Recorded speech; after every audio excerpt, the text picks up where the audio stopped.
Rise and shine, it's a brand new day. Ken can take the stage, ready to play. Weekdays at 10, the cars and the scene. Coffee in hand, they're living the dream. Question in the voice, got the whole town awake. Bringing fire to the mic, make no mistake. Shows in the corner, spitting out facts. Dropping truth bombs, ain't holding back. Ken in the morning, feel the heat. From 10 a.m. CST, can take a seat. We live and loud, that break in the mud.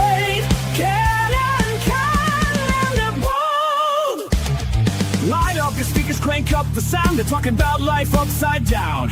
Opinions exploding like a sonic blast. In the studio, they're built to last. With passion and grit, they engage and ignite. Every single week, their foes can't fight. From sports to politics.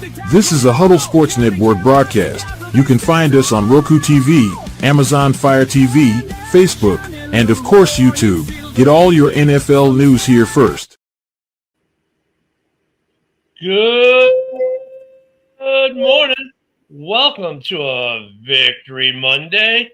Good morning, Fred. How are you doing today? You got a big game tonight? So, yeah, we had another weekend of football, man. Some good stuff. Oh, yeah. I'm quite happy about my game. You're quite happy about your game. The Vikings are quite sad about their game. I think everything worked out relatively well.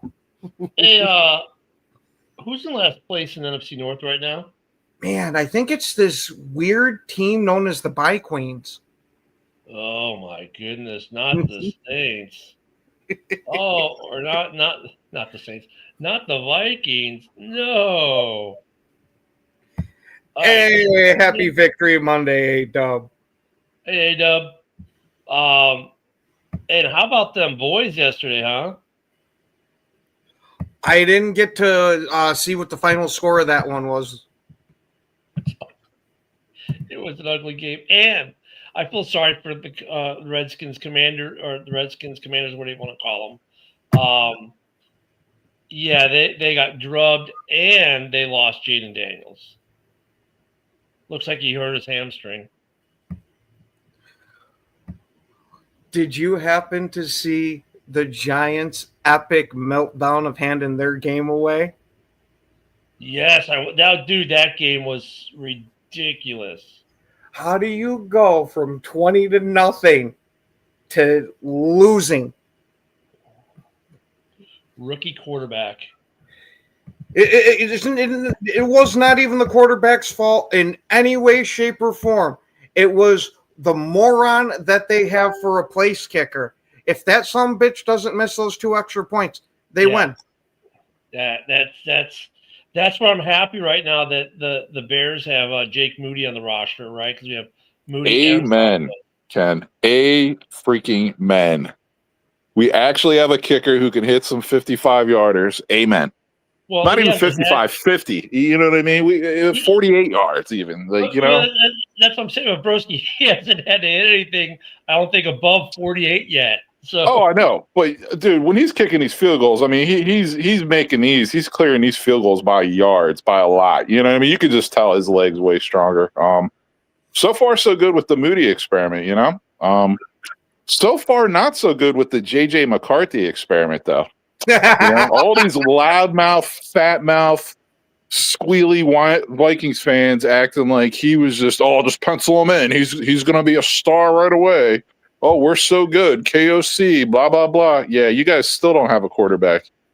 4 years in, you still don't have a quarterback. It was Ginger Jesus Part 2 yesterday that lost to his former team. So, I mean, yeah, JJ, the big rub on him is they got to keep him healthy. Delicate JJ. That's what I call him. Delicate JJ. Yeah, they can't keep the kid healthy. I mean. And Broski, I got to give you the major props here because holy shit, Jacoby Brissett looked a hell of a lot better than Murray. Yeah. And you know, I do like this about the NFL this season. It even started to an extent last season.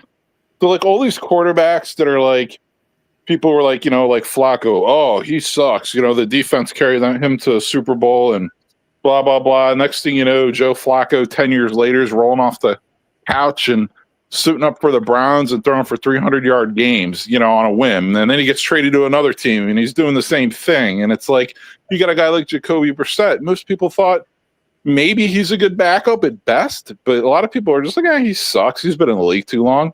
Well, guess what? He knows how to play football. These young quarterbacks, there's some kind of disconnect with what's going on with them. And the thing is, and I know the answer. I actually have the answer. They're getting thrown into the fire way too soon.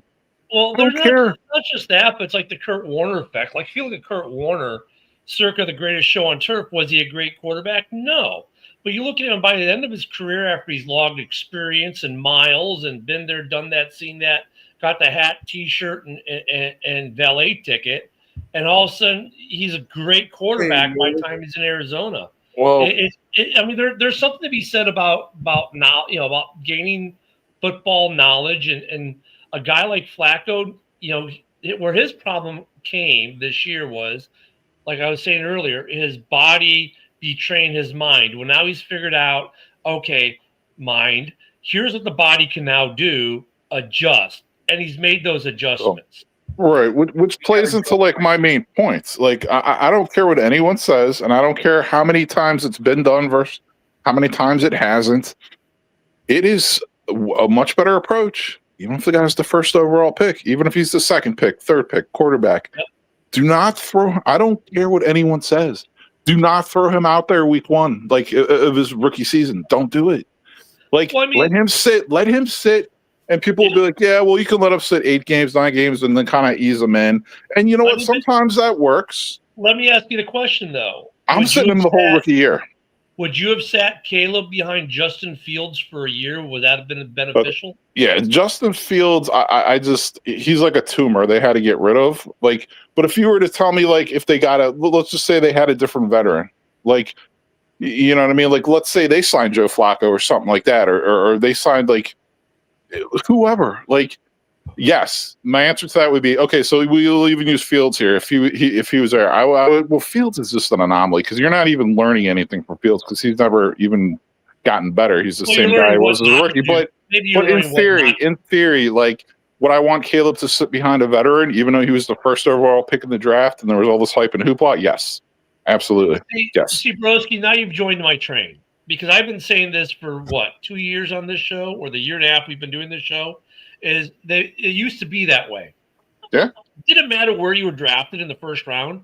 You sat. Oh, your name is Brett Favre. Go have a seat. Oh, your name is Aaron Rodgers. Go have a seat. Yeah. Oh, your name is Eli Manning. Yeah, go take a seat. I mean, now look at, there are guys who came out year one, and Peyton Manning. Look at year one, like what? 18 million interceptions and like 1 win. Yeah, literally, he almost had 30 INT. He had like 28. I think 28 INTs. I mean, they got the trial by fire where that worked out the other way, but more times than not, it doesn't. And that's why teams end up in this carousel of always looking for a quarterback, and eventually you're going to get lucky and find your starter. Why has Green Bay not had this issue?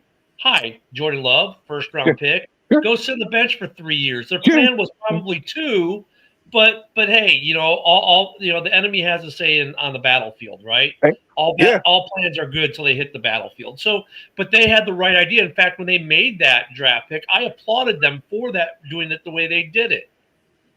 And Ken, you know what's making it even? Oh, absolutely. No, I'm with you on that. And you know what's making it even worse right now? You know what's even proving our point even more right now? The fact that these quarterbacks are staying in college longer and they're still coming into the league and they're still not ready to go like rookie year, week 1, week 2. Now, you know what I mean? Yeah, I agree with you. But I'll say this, though. There are some quarterbacks, and this is kind of that COVID extra year thing. And now you got the NIL piece. Yeah. I will say some of these first-year quarterbacks, like you look at Caleb's draft class, all 5 of them except for JJ. And JJ, it's just because of injury. I don't play-wise, he's been relatively decent when he's played. They are different than the quarterbacks that were coming out of college, say, 7 years ago. They've got that extra year under the belt from the COVID, extension. And I think the NIL has made them kind of grow up a little bit. And actually looking at more as a profession versus maybe, not that they did it, but it changed the view. So And we'll this, have to let it play out a little longer for the whole Right. NIL thing too. I mean, this is brand new. You know what I mean? This is only a couple years old.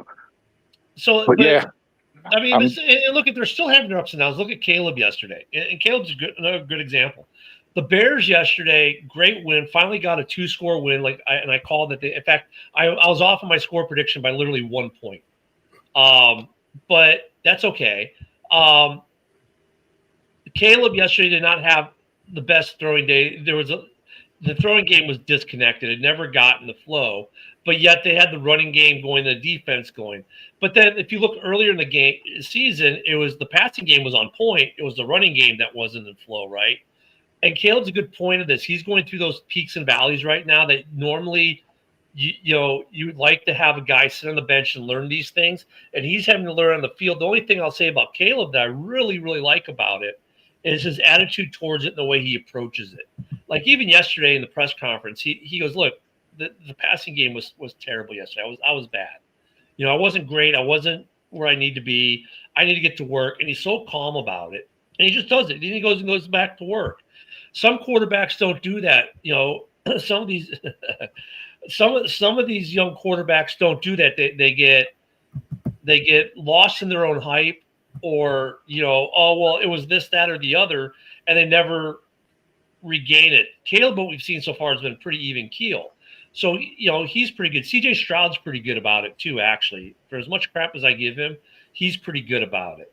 Yeah. So it's just these young quarterbacks. Yeah, they should be sitting on the bench more. Like I still keep saying Penix was a mistake.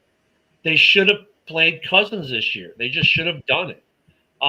You're seeing it with Penix. He doesn't have that mentality that Caleb or CJ or Jaden Daniels has.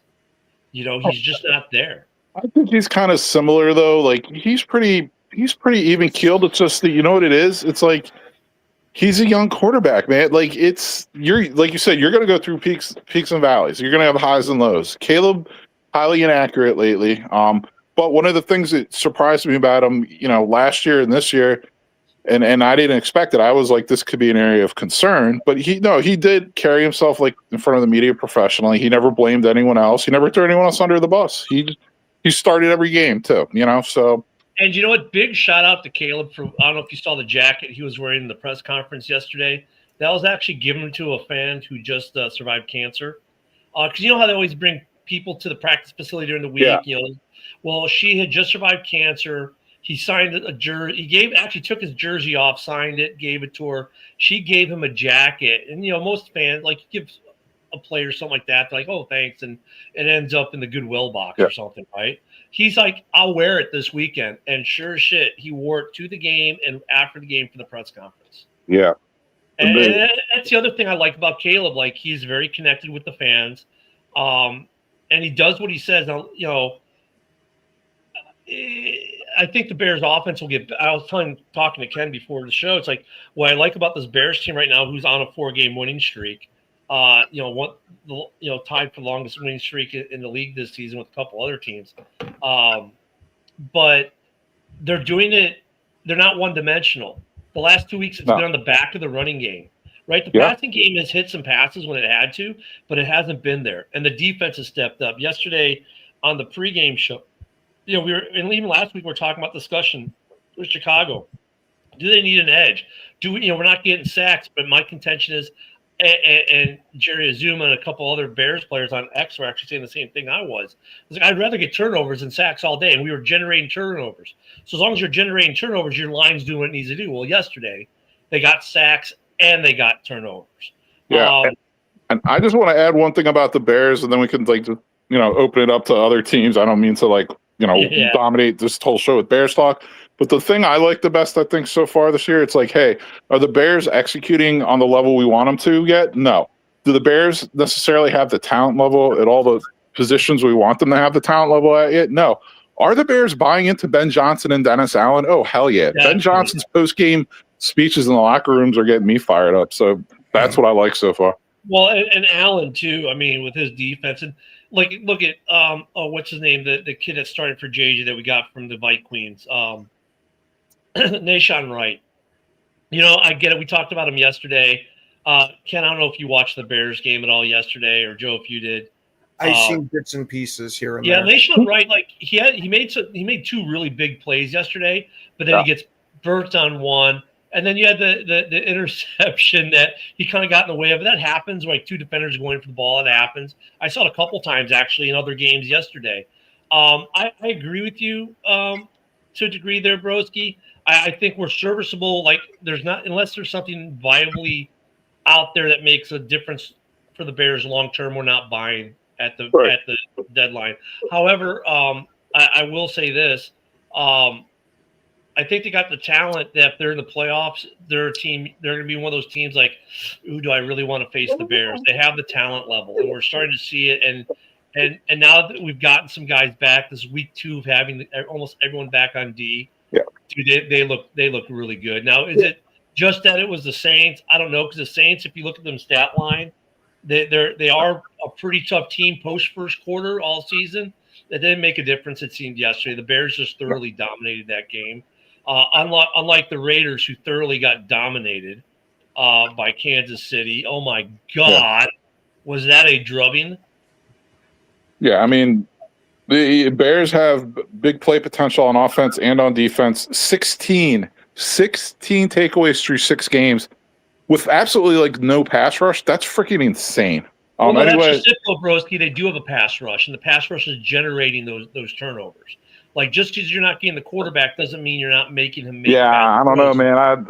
We can definitely get into the nitty gritty with that one, but in the essence of time, we can move on to the Raiders or Packers or anything. Well, and the Vikings lose a game, and look at I don't want to pile on Joe with the Raiders because he's having a rough season, but let's look at the Vikings real quick with the Eagles. This is a game that a lot of people picked the Vikings. I took the Eagles, and I said, look, if the Eagles lose this, it's problem time in Philly because it seems like there's a lot of dysfunction there. They did show some of that dysfunction yesterday and let the Vikings back in this game. Yeah. But the Vikings, to their credit, they fought and they played pretty well. Their passing game was actually on point. JJ and if you had him on your fantasy team yesterday, you weren't completely disappointed. And their other guy, who I have on my fantasy team, who happened to be on I had him on the bench, but he put up some good points. I'll beat Woody without him this week. But their problem was the running game. It seemed like the running game didn't do enough for them yesterday. But the Vikings, it was a good game for them, but tough loss at home. Yeah. Just what are they? Yeah. And I'm not, I would say I don't mean to toot my own horn, but I'm going to toot my own freaking horn on that one. Ryan Kelly and Will Fries were garbage signings in the offseason. The Vikings O-line is their issue, man. It really is, man. So. Wentz threw a couple picks too. So. Yep. Yeah. Oh yeah. Good morning, Billy. Yeah. They don't have a quarterback through four seasons of KOC. They still don't have a quarterback, and their line's trash. Well, no, I think they had a quarterback last year. They stupidly let him okay. go. They haven't. I got it. They haven't decided on their quarterback of the future. I guess is like who they're going with going forward. They don't know. Yeah, Ken, like you said, they could have signed Darnold. They could have signed Daniel Jones, and they were rumored all offseason to sign Aaron Rodgers. That was a hot rumor for like 3 months, and they did none of the 3. And yeah, they're paying for it. But you know what, though, Borowski, I'll give them a little bit of credit. Like they said, JJ was going to be our guy, and they stuck to that. So I don't give them credit for that. That's a bad call. I don't give people credit for bad calls. You can give them call for sticking to their guns at least, on that. And we can't close the book on JJ yet. No, but close it on him yet. Give them time. The dude's got to stay healthy. But how is he going to stay healthy with a line that's trash? Exactly, and I'm not, but I'm just going off what we've seen so far, and it's not a charity, it's an NFL franchise, so it's like, hey, stick by your guy, blah blah blah, whatever. You want to put a winning product out there. In order to do so, you need a quarterback and an O-line.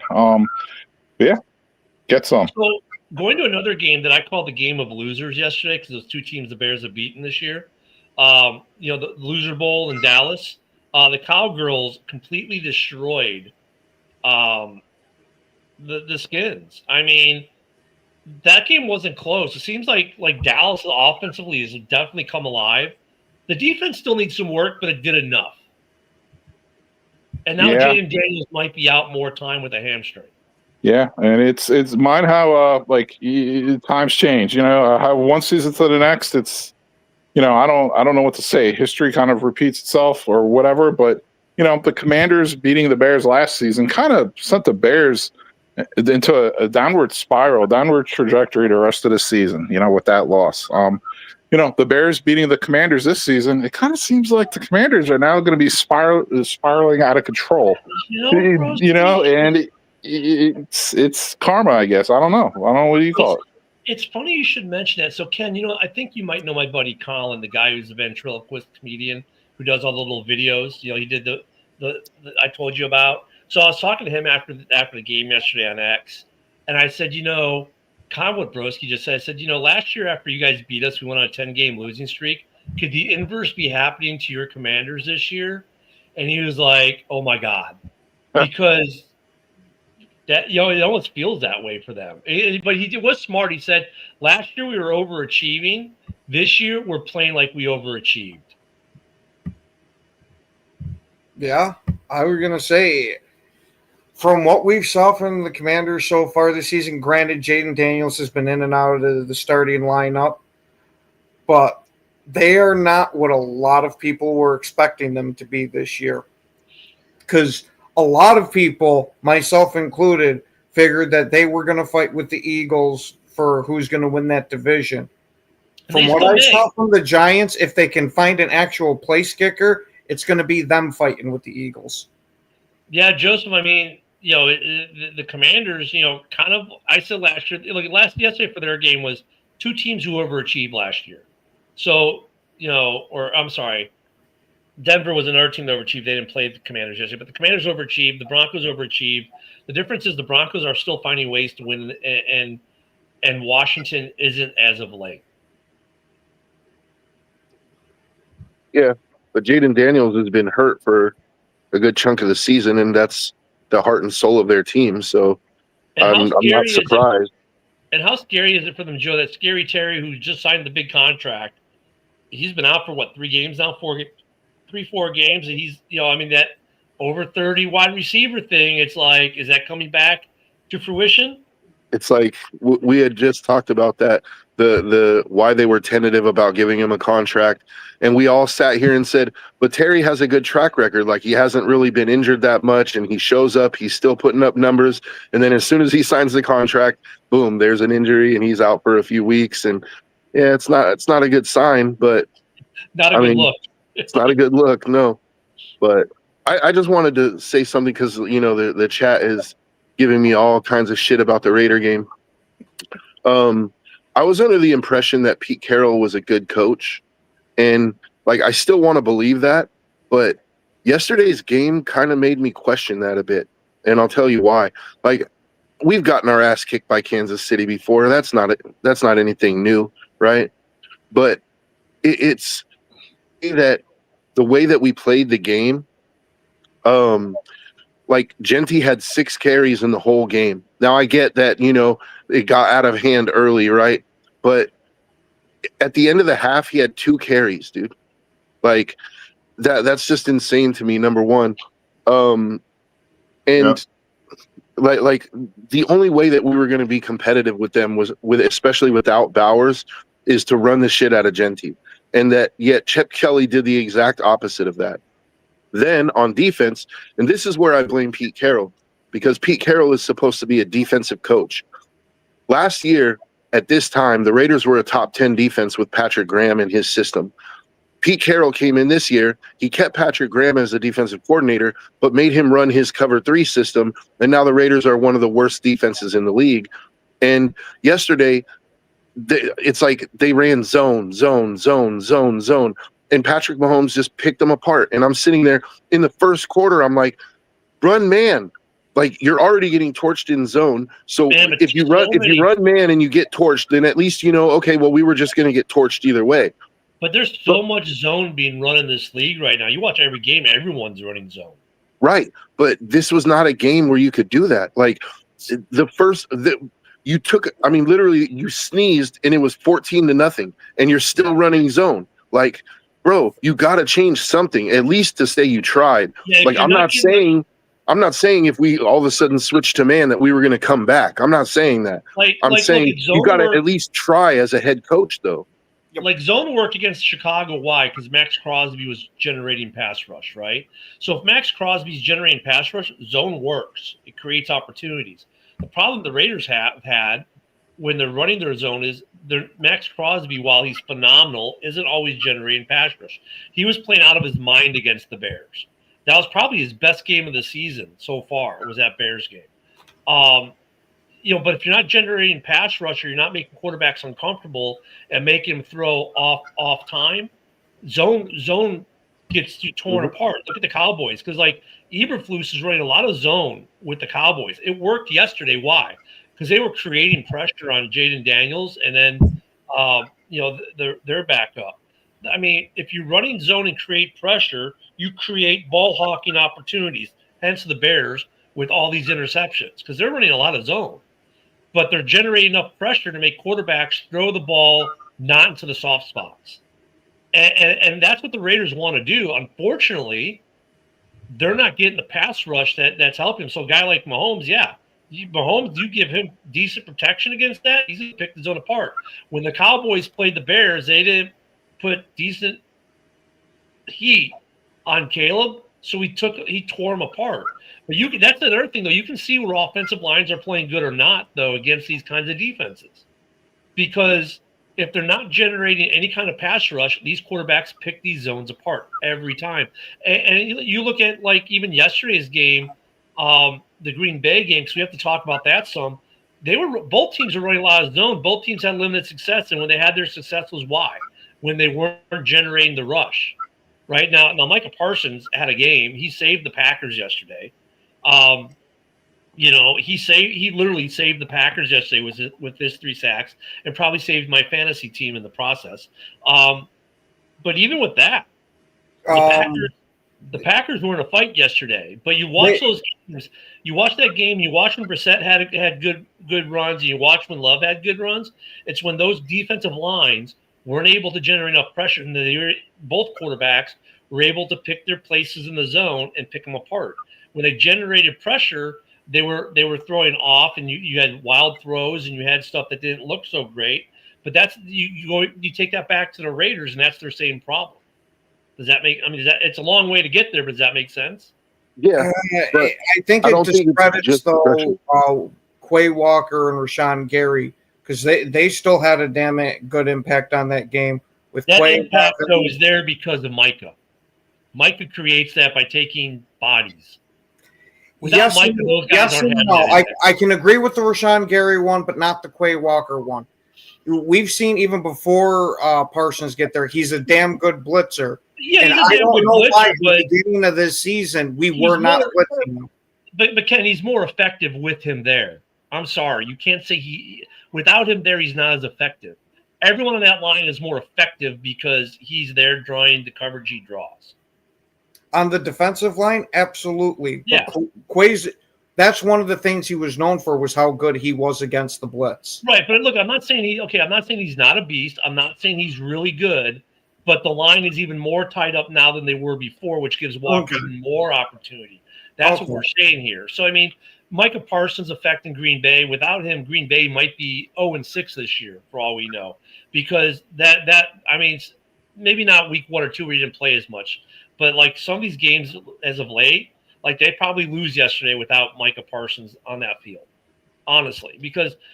And I said it last week, Arizona is one of those teams, like, don't let the record fool you, man. They played some really good games against some really good teams and lost by another game. Yet another game Arizona's lost by 3 points or less, by 1 score. I mean, their margin of defeat this year overall is ridiculously low between all the games they've lost. They've got to be the best team in the NFL with a losing record. They are a tough team to play. And I said that. Some Green Bay fans they are. Oh, we'll mollywop them. No, they're going to give you a fight. Yeah, even Jonathan Vilma last night, yesterday, during the coverage of the game, he was talking about how good the Cards were and how how they have played really good teams like the Colts in that, and each time they're in within one score, I think most of it, was like 4 points or less. I don't remember exactly the stat that he brought up. I mean, Dorn, you're not wrong there. The turnovers weren't as big in the other games, but you're not wrong. Look, if your defense isn't getting turnovers and getting sacks, yeah, you're not winning games. And I'm not. It's not a slam on the Packers, John. I'm just saying that without Micah in the lineup, it's a very different defense, and they probably lose yesterday to the Cardinals. He affected the game in a very positive way for the Packers yesterday. That dude, Jay Especially Smoot, that sack on the last drive. That just fucking killed their momentum, dude. And Jay Smoot did his comment, dude, that's every team, and some of that's just the refs. Because some of these flags, and you go back to the Bears-Commanders game, the Rome Odunze touchdown they took away. That was, they were even on the broadcast with the rules analyst going, yeah, that was a bad call. And there have been a couple other calls in other games that you've seen. You're like, or actually yesterday in the Bears game, another one was a Cole Kmet.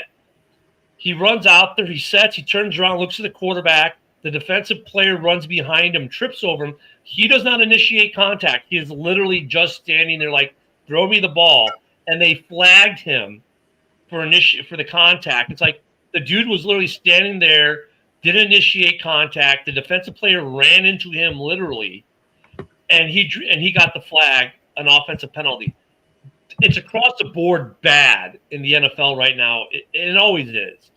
And you know, it stays this way until we get with, I hate to say this, with the better teams until the second half of the season as they start to filter out these reffing crews.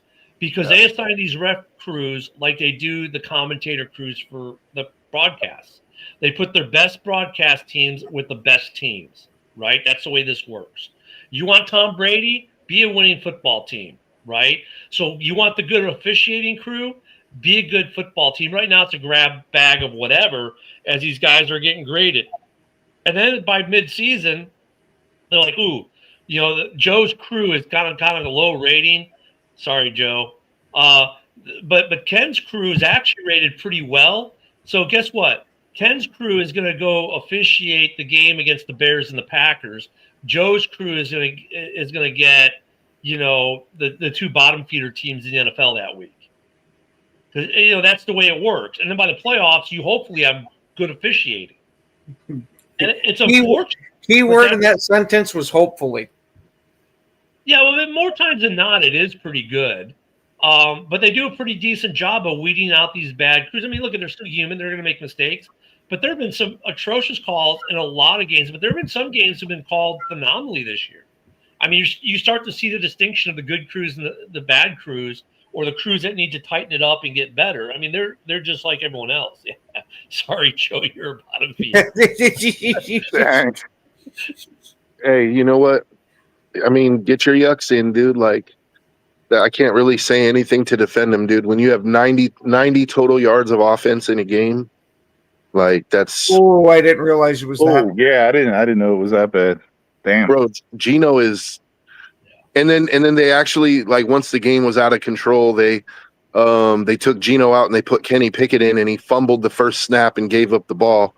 And so that was a good thing in a way, because at least now, like, the fans that were screaming for Geno's head can realize, no, it actually can get worse. Yeah. damn. Well, that's what I kept saying. Anytime anybody would bring up swapping Pickett in, have you guys not seen his career? Yeah, no, this guy has like a highlight reel of butt fumble type of and shit. you've heard me say, like, I say keep Geno in the whole season. Like, it's a win-win for the Raiders. Like, it's not going to result in wins for us, but it's like we're going to get a top 5 pick, or Geno's going to turn it around, which I really don't. That doesn't look like it's going to happen. So, you know, we're going to hopefully get a quarterback next year. And there's a large class. I'm not going to say it's a good class, but there's a large class of first round quarterbacks next year.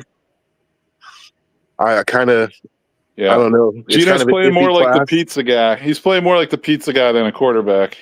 Geno's terrible, dude. Geno's terrible, man. Like, He's terrible. I mean, there is something maybe, look at, I mean, here's the other thing. Corey's right. He probably needs more weapons.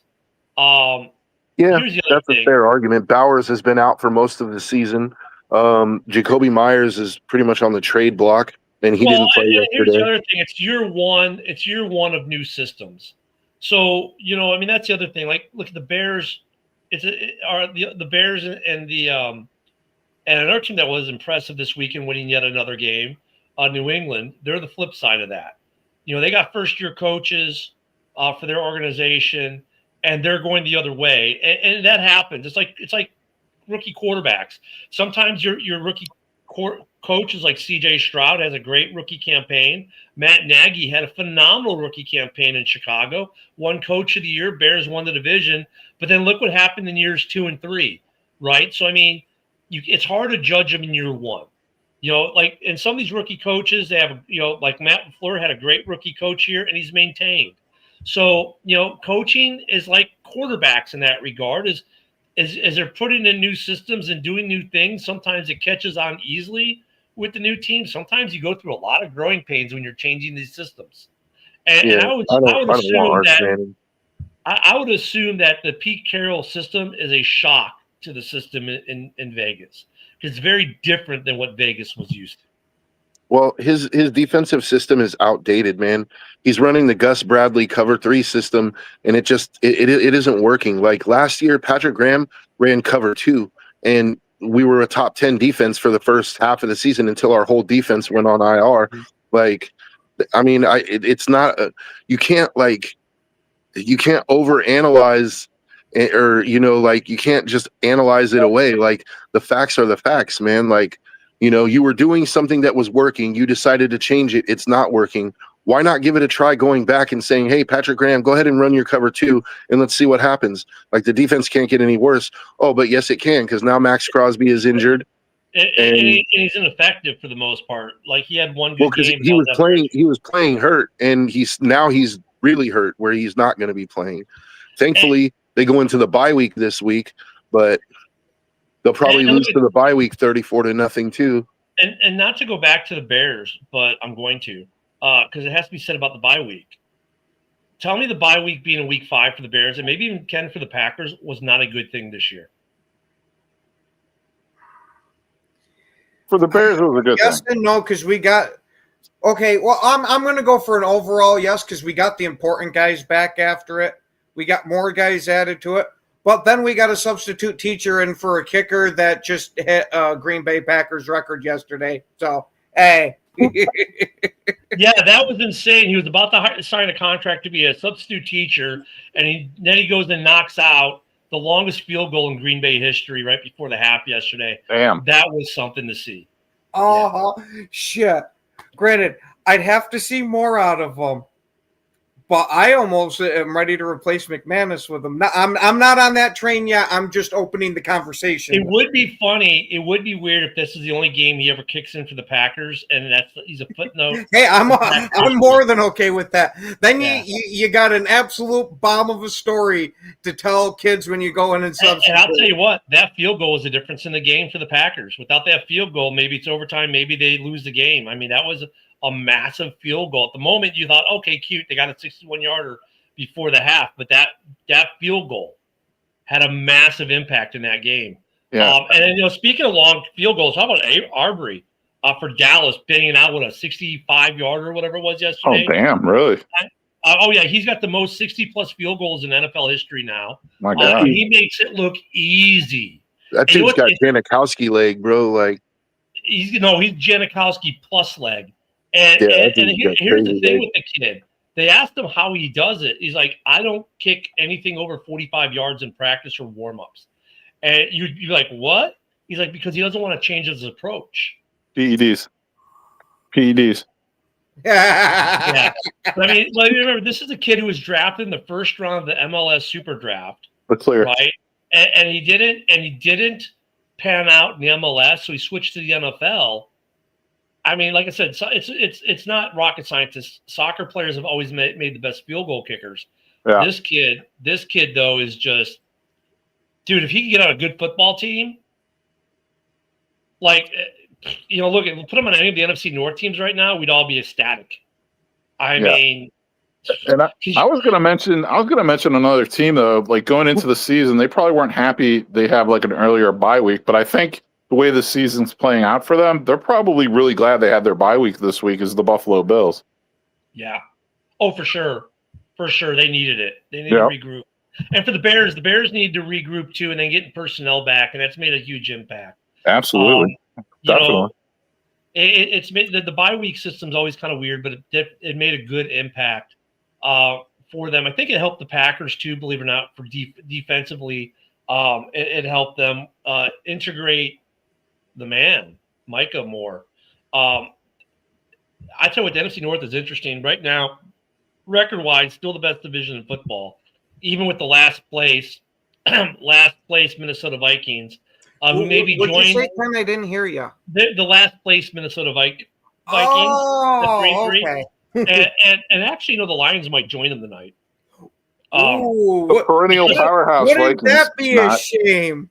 Because look at tonight's game. I know Lions fans like, oh, we'll beat them. Look, Mbuka might be back tonight. They still got Cade Otton, and they might actually have another wide receiver back tonight. So says so make this game tonight. I'm telling you, I'm watching tonight. Monday Night Football. Sometimes for me, it's kind of like, I'll watch a little bit of it. I hate this dual Monday Night Football thing. I love that this game is the early game at 6 Central. I am actually going to watch this game tonight because, dude, Baker, and I hope this is a good game. I hope this isn't become one of those games where the Lions fall apart or the Bucs fall apart. Either way, I hope this is a good game because last year when these two played, it was a classic. I think it could be Mike Evans is back tonight. That's what I'm saying. We were talking last week in Lions fans, but they don't have any other receivers and they don't have a running game. The Lions maybe have one guy for their secondary. Everybody else is out. And the thing is, like, Baker is a great negator of the pass rush, right? We've seen that this year. And he's one of those quarterbacks. I mean, this is going to be a good game. Look, Baker is one of two quarterbacks who I say, they do their thing.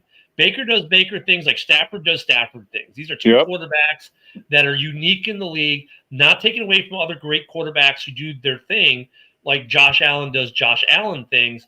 But the mystique is a little different when it comes to those two, right?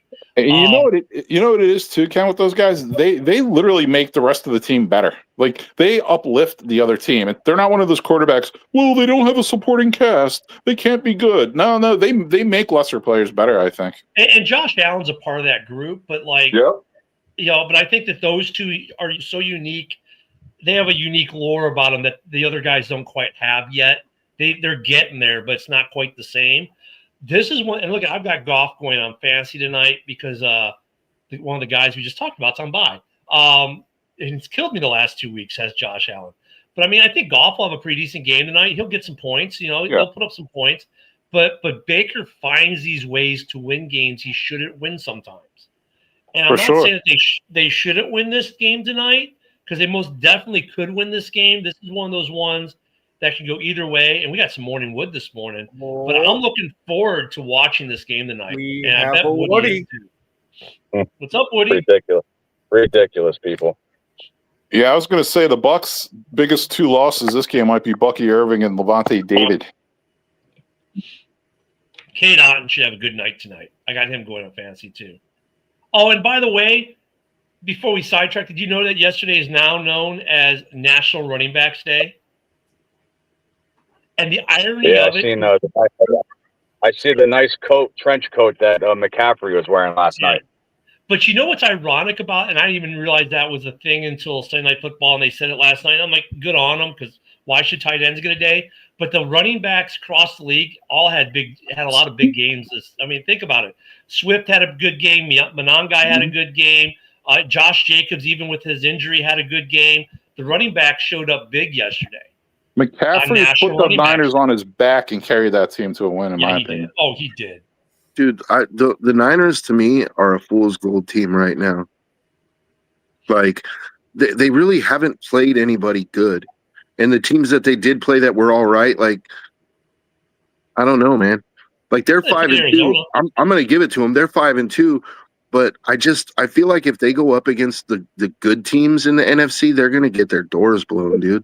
It's can you contain CMC, who's got to be a first ballot Hall of Famer at this point, with his career, not just for his numbers, but the longevity for most running backs. I mean, he's got the heart, he's got some hardware, but the longevity and his viability and how good he still is at wrecking games. It's insane. Mean, if you can, I will give Mac Jones credit. Mac Jones has revived his career. Like, he's playing good ball. I'm not like taking anything away from him, but exactly. They're doing it with duct tape and Gorilla Glue. How long can that hold up? Like, I just don't. I feel like they probably will win their division and they'll go to the playoffs, but I don't have any hope for them making a deep playoff run. Like, I think the second they play a team like the Packers or the Eagles, they're going to get, or the Bucks, they're going to get killed. It's duct tape, Gorilla Glue, and some people won't want to hear this. Good coaching. Excellent coaching, excellent front office. That franchise is doing things the right way. Have to give them credit, man. Yeah. It's almost better that they didn't draft him over Lance, though. It's funny that it's worked out this way in a weird way. Sometimes the NFL gods have a weird way of making things work. Yeah. Yeah, I know. A lot of these players, like, they suck on the team and they go on the other teams and they're superstars. They live up to their potential with their next team, right? Yeah. I mean, and the Bears don't. They're looking like a football the team. 06, yeah. 85, no, seriously. Here we go. Not 85, but they're looking like a very good football team. That's too far to go. But does anybody here, honestly, like, is anybody here taking the Niners over, like, the Eagles or the Eagles? Yeah. Well, wait, the Eagles, the way the Sheagles are playing right now, yeah, that's a toss. Yeah, they could. They could. How about the Bucks? I would take the Bucks. A healthy Bucks team. Nope. That would be a good game. It'd be a good game. I don't know if they beat the. Now look, I would take the Niners over that. And here's why. It's not for what Ken thinks it is. Just because it's until the Packers can beat the Niners, they're still the Niners kryptonite. No, I got a major question. Is this during the regular season or the postseason? Because that depends on where I'm going. If it's the regular season, we're kicking their ass all day. If it's in the postseason, I'm gonna need an Ativan beforehand. I was trying to think of the most family-friendly way to say that. And look, we're seeing in this season kind of what we see every season. We've seen some teams that we all wrote off, like the Colts, who now have the best record in the NFL, the number one seed in the NFL. And they've played some good competition. They've beaten some good teams. We've seen teams that we thought should be good that, aren't. Hello, Baltimore. Hello, a couple other teams are not performing well. And then the only division that's kind of living up to the preseason hype is NFC North. That AFC North definitely isn't. Even though the Browns got an impressive win yesterday, even though it was against the Dolphins, but they still got an impressive win. Yeah. Did it look like to anybody else that offensive line almost was purposefully not blocking to the best of their abilities against Tua after the comments he made last week? Because it seemed like he took some hits that he normally wouldn't have. Yeah, and they're talking some changes in Miami now. But look, at that game was all on their running back. I mean, that kid in Cleveland, they got them a good running back. Oh yeah, that Quinshon Judkins is the real deal. He Woody, I'm sorry, but he killed you in fantasy because I had him starting. Man, you ran him off. What the hell? And that's why I'm going to beat Woody this week. Is just on Judkins had a monster game. Devontae Adams had a monster game, like I called too, for the Rams. And look at their team that we thought would be good, and they kind of slipped, but they're looking like they're going to be a legit team come playoff time. There was a comment earlier. I don't know if it was Jim. Somebody asked, "Did Dart save Dable's job, and is McDaniels out in Miami?" Like, I expected Denver's defense to dominate Dart yesterday. Like, and Dart, he didn't get dominated, man. Like. He hung with a really tough defense. That game. He's still he's 2-0 at home and 0-2 on the road. Yeah, but that game, he hasn't gotten over that road game hump, but he played very well yesterday overall. And is it really his fault they lost? I mean, the Broncos scored 30 points in the fourth quarter. Like, Scatterboo is a part of that too. Isaac is correct. Yes. I don't think Dable's gone. Dable's not gone. No, regardless Dable's of not because gone, you know but I what? think At this point, McDaniels might be gone. even if they don't make the playoffs, Dable stays. Why? Because of his quarterback and Scatterboo. And if he hasn't lost that, unless he loses that locker room, I don't think Dable's gone because they're going to say, well, the team's going in the right direction. And if the quarterback, the moneymaker, and the running back, the other moneymaker, love him, and the defense are behind him in the locker room, I think they'll give it another year. Yeah, but I think McDaniel might be gone. I think Miami's gonna. He's talking this morning about how they might have to make some personnel changes in Miami. So that's the first sign of a coach going, I'm on the hot seat.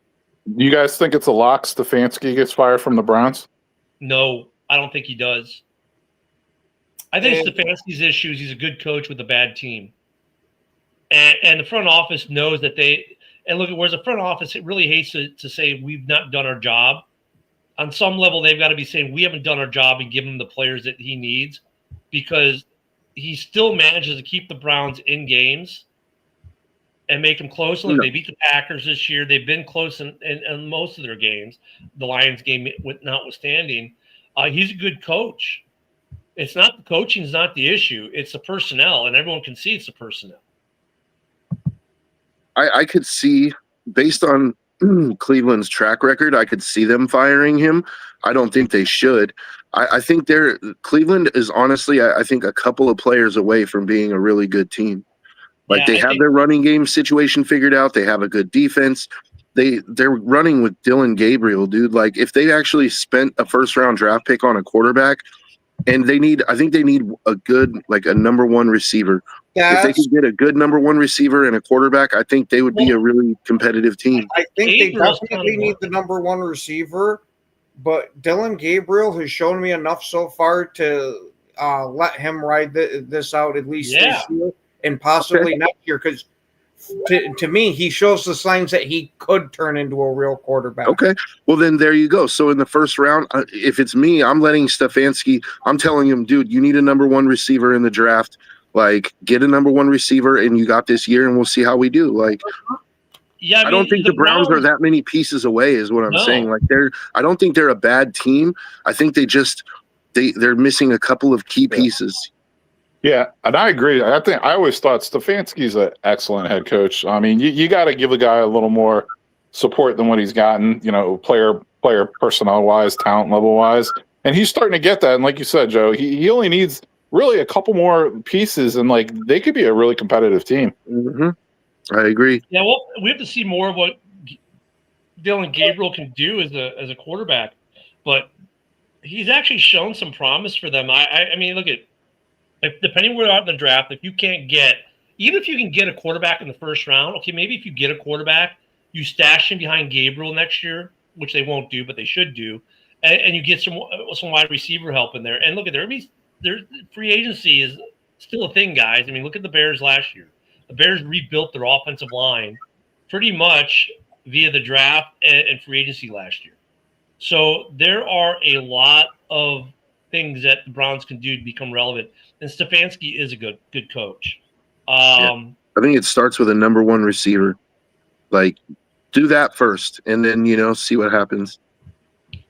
And actually, you look at the other Ohio team. I think their head coach is safe too. Why? Because you lost Joe Burrow. That saved his job this year. I don't think you're going to see coaching changes in the AFC North. And look since they got Baker, they've looked better. So the Bears coming up. We got the Giants. We got the Ravens next week getting Lamar back.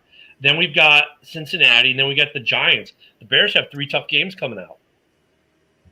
They do. I mean, the Bears should win them all, but they've got 3 tough games coming up. But I think almost all those coaches are safe. I think McDaniels is probably the next to go, if anyone, in Miami. And there's going to be a surprise coach too, though.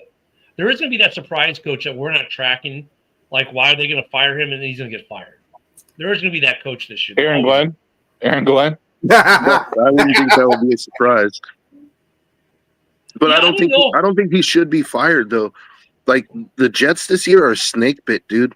Like, they just, no matter what they do, they can't get a win. Yeah. Hold on. Did you just say this year? Like they haven't been like the past 5?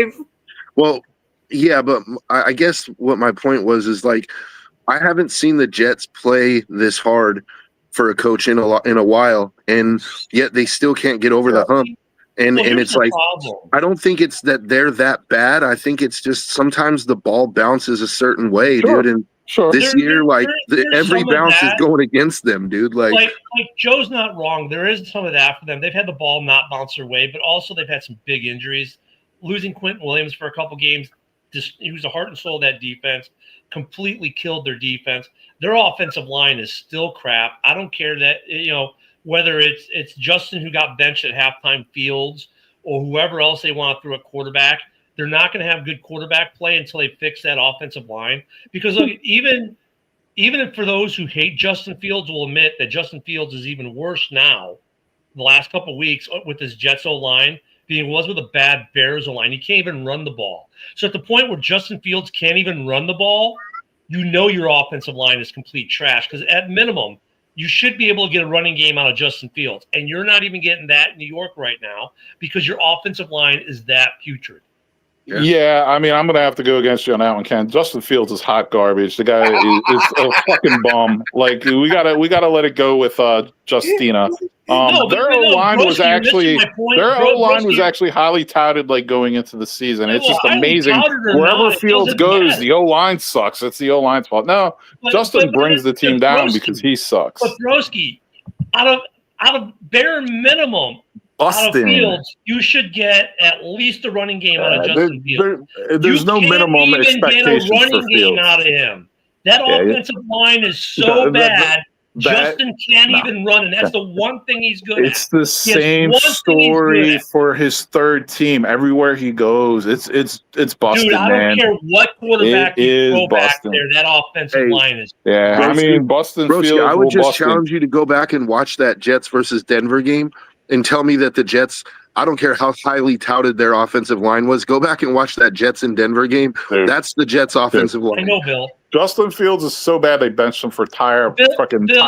Why are you Tire telling me rod things should I be already working said at Jiffy Lube changing tires. That's where he should be. He should be at Meineke. Okay, hold on, bro. No, he Bill, needs to switch to running back.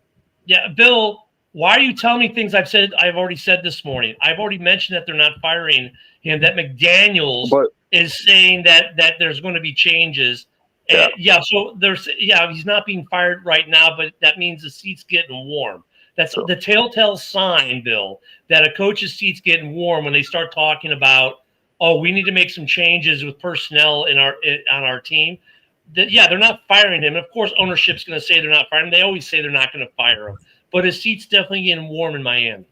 Yeah, I'm thinking this one's going to be just like the David Gettleman. Oh, we didn't re-sign him just to trade him. Oh, we're not firing him next week. He's fired. But I don't think AG gets fired though, because I do agree with Broski that, or Joe, that these guys are playing really hard for him. Yeah. Their offensive line sucks. I'm sorry, when you came and get Justin Fields running the ball, your offensive line is terrible. Justin Fields sucks. They need a quarterback. That's the one thing he's good at, is running the ball, and he can't even do that right now. And you know what? Who was it who said Justin Fields should be a running back? You know what? I had that spot. I mean, you know what? The next Derrick Henry. I honestly think if he switched to running backs, he'd be one of the best running backs in the league. Yeah, and you know what he would be if he became a running back? He'd be like a certain guy in New Orleans, and they love the guy down there, the gadget guy. Justin Fields could be that running back that all of a sudden, next thing you know, he pulls up and throws a 65-yard bomb to a receiver because you just thought he was going to run the ball. I mean, what a great weapon he could be as a running back who once in a while will throw the ball. Yes and no. I wouldn't want some team to Taysom Hill him to where he's just a gadget guy. I'd rather him be a running back with a couple of passes sprinkled in super occasionally. I don't want to see one or two a game even. Right, but Taysom, like once every quarter. But Taysom Hill's the only thing you could compare him to at that point, so that's why I did that. But hey, guys, Fields in the Wildcat offense would be ridiculous for teams if they made him just running back. We're about out of time. Tonight, the Lions. The next Jim Brown. The Lions, the Bucks, the big showdown in Detroit. Who will become victorious? Do the Lions join the Vikings in the basement? We'll find out, and you can watch JB talk about it next on the Huddle Sports Network. Have a great day, everyone.